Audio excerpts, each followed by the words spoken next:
Hello, my name is Connie Urdialis and welcome to News 6. This week the program is brought to you by the students of Holgate Elementary School in Holgate, Ohio. The town of Holgate is located in southern Henry County. In 1866, William Kaufman formed a town known as Kaufmanville. It later merged with a town established by William C. Holgate. One of the features at Holgate Town is a Grand Army of the Republic Canyon. The town received in 1898 through the efforts of Sal Zaba, veteran of the Civil War. Today, Holgate is a small community with a population near 2,000. The Holgate School District consists of Holgate and the communities of New Bavaria and Pleasant Bend. Holgate School was one of the few remaining schools that had the high school and the elementary building together, with a total student population of 803. During the last couple of years, there have been several changes at the school, such as the remodeling of the high school library and a new football field. Here's Todd Helbert to tell you how we got that field. Thank you, Connie. No one ever thought that Holgate would ever get a football field, but now we have one of the best in Henry County. It all started in the spring of 1976. Mr. John Winnago, the athletic director, continues the story. Well, it took us a whole summertime. We started in May, went to Archbold, Ohio, and picked up the bleachers and brought them back in a semi-truck, volunteer help. And we started at around May 30th or something like that. And we worked the whole summer on it, every day and every night. And by our first football game, which was somewhere around September the 14th or 15th, we were ready to play football. Brad Reddick, who interviewed Mr. Winnago, also asked him who built the field. Well, it was done by myself and the athletic boosters. We had a few parents come in the evening and so on, and I worked during the daytime, then worked with the parents in the evening time, and a few of the students too. A few of the football players came in and helped us. We thank Brad and Mr. Winnago for this interview, and we thank all the people who helped with the football field. Another new feature of the school is the 6th grade chorus. It was created because Miss Myers, the elementary music teacher, said she felt as though the 6th graders did very well learning the notes and they could also control their voices. About 8 of every 10 people have joined the chorus. The first concert was held on December 5th with the 7th and 8th graders. The chorus have also sung at a local nursing home and the county home. And now, more news from Holgate. Here's Janice.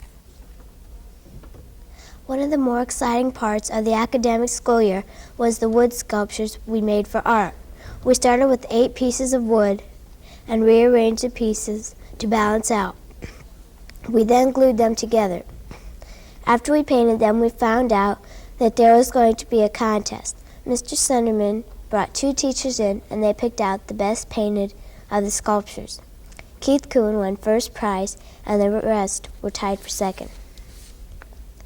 On October 21st, 1976, over 300 students from Holgate School participated in Project Pride. Along with the students, many teachers, members of the school board, bus drivers, and people from the community helped. David Sugg, president of the Student Council, explains what led up to Project Pride. Basically what happened was we had some trouble with some vandalism here at the school. And because of that, a lot of people in northwestern Ohio thought that the town was really going to pot, that it was a bunch of hoods and that. And we wanted to show the people in northwestern Ohio what really we had here in Holgate and the kind of kids we had. And we felt the best opportunity to do this was to give them a chance to work and show what they can do. Doreen Like also asked David Sugg how Project Pride was arranged.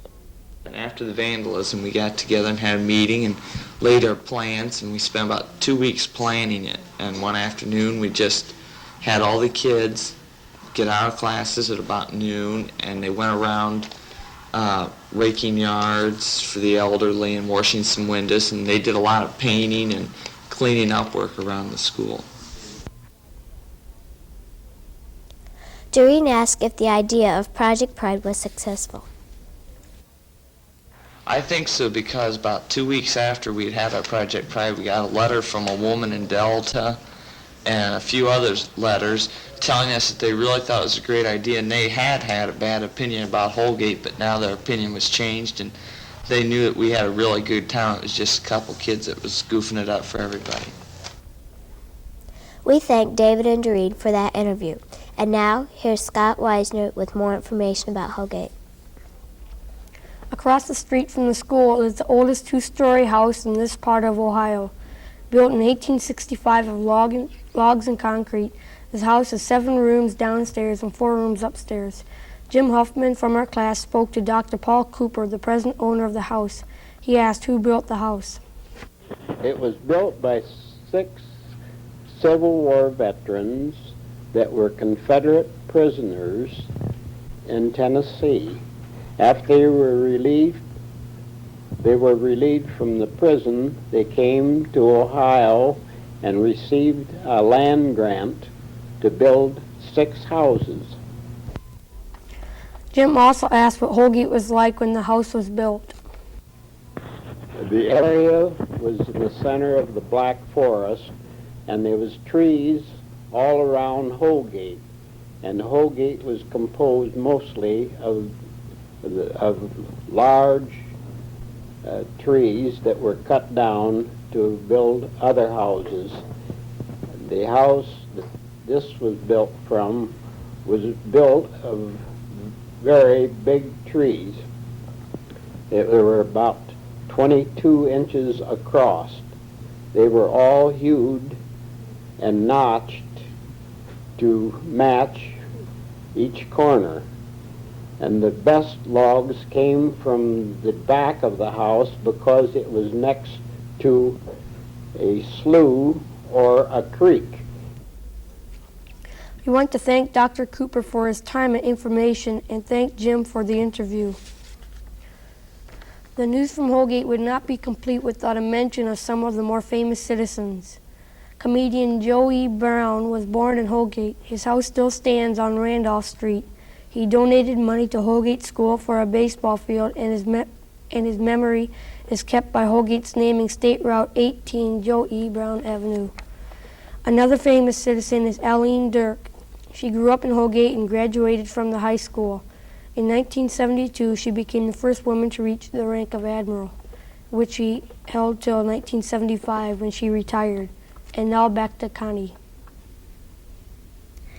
That concludes the presentation of News 6 from the student and teachers of Holgate School. Have a good day.